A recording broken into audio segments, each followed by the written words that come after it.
Yauwa kamar yadda kuka sani kun san a kwanakin baya can Isra'ila ta kai wa Qatar hari, bacin da ta kai wa Qatar hari shine Saudiya ta je ta yi ƙawance da Pakistan. Yauwa da ta je ta yi ƙawance da Pakistan, kusan yanzu tsakanin Pakistan da Saudiya ba wata matsala saboda akwai signing contract ma na security, national security, inda in aka taɓa Saudiya kamar an taɓa Pakistan ne, za su shigo su ma a yakin da su. To yanzu katsam sai muka je wata sabuwa an ce da yiwuwar wannan ita ma Turkiya za ta shigo a yi wani ƙawance na shi ma security ne, za a yi ƙawance. To mun kun san matsalar inda ba a nan gizo yake sakar ba.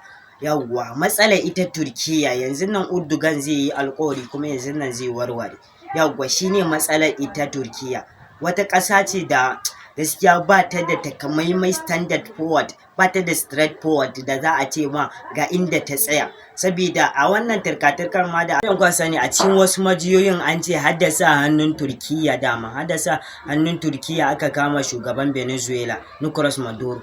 To a ganin ku Turkiya za ta iya tsayawa a haɗa kai da ita idan ta shigo wannan tsarin? To Allah ya sa mu cika da imani, Allah ka shige mana gaba. Me za ku iya ce mana game da wannan?